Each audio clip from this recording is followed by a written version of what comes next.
Hi, my name is Tom Jacobson. I'm here at Atlanta BrickCon 2026, and I'm here displaying my newest build. This is my build called Falcon Tower.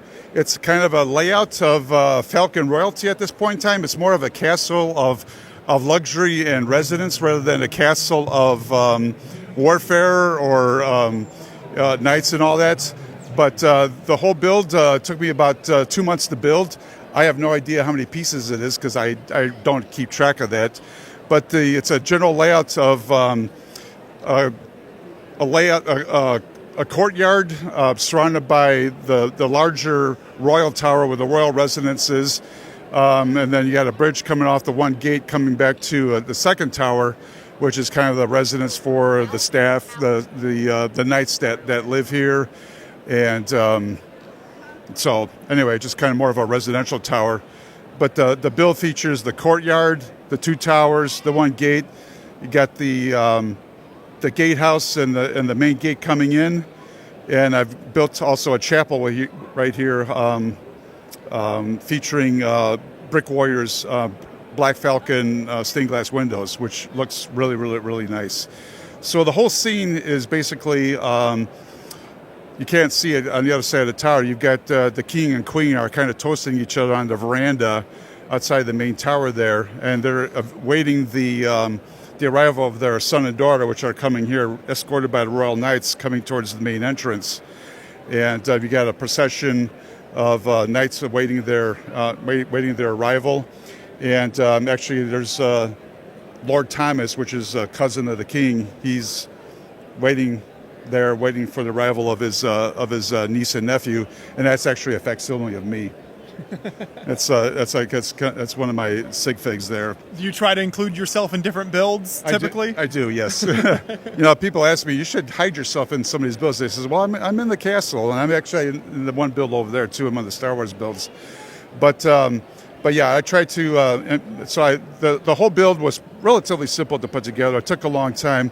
With the build themselves of the towers and the walls and all that, it's a mixture of light bluish gray elements, a lot of masonry brick, and then I intermingled the sand gray masonry brick with all the sand gray elements and plates in there, and also incorporated a lot of the old light gray that I mixed in there to kind of give the build a little bit more texture and color texture into it, to give it that more worn look and aged look to it, and make sure I had a lot of trees and a lot of foliage and all that to make it, give it that depth and that kind of that more color to it and more beauty, and and then obviously a lot of the custom accessories for the Black Falcon Knights themselves. A lot of the weapons, the helmets, the armor, and all that are from Brick Warriors and from Pickle Bricks.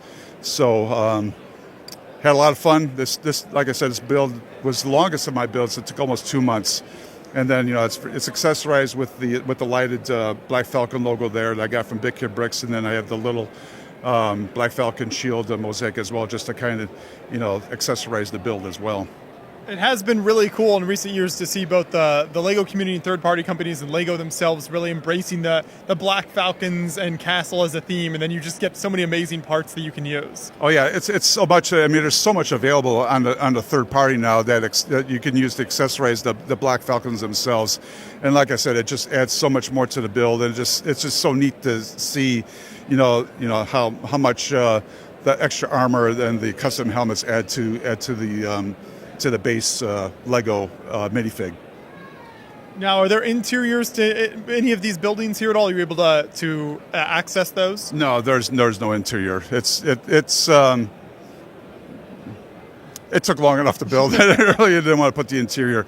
Like I said, it's lit. The sign is lit there, and I actually did light the chapel here to highlight the Black Falcon stained glass from Brick Warriors. So you've got obviously some pretty large towers here in this build. When you're sitting down and starting to build and planning out, what is that process like? How did you figure out exactly kind of how tall you would make these and what the overall layout would be? Well, I had a similar layout in my Brick Convention layout I had last year. It was a very similar layout, but it was kind of like 50% smaller. So I just said, well, I want a bigger layout. So I just took some steroids and injected it into the build and made it 50% bigger. So I wanted something bigger.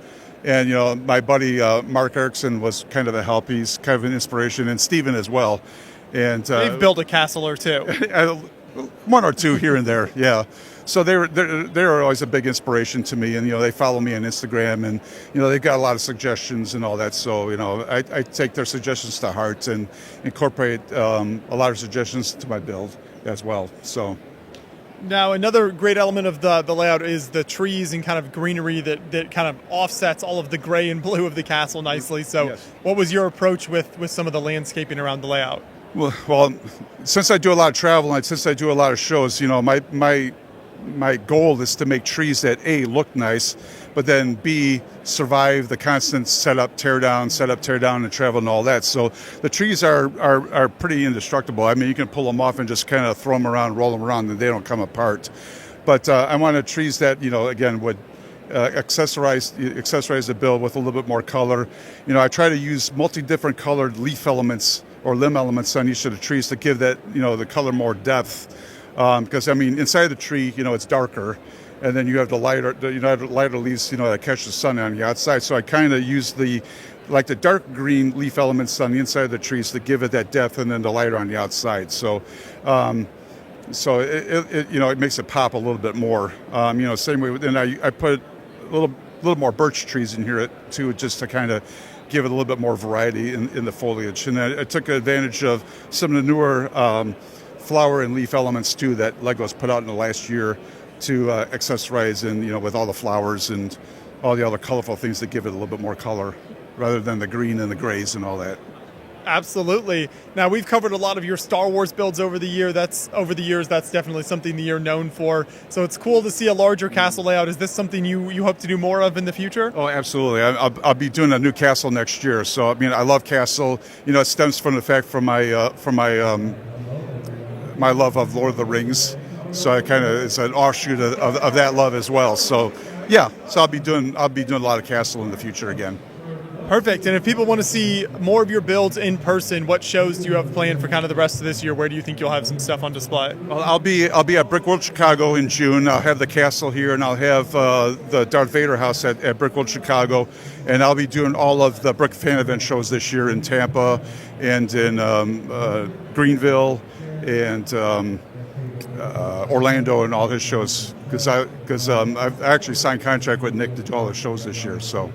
Okay, perfect. So lots of opportunities for people to see these in person. Thank you so much for taking us through the whole layout here. I appreciate it. You're very welcome. Good to see you again.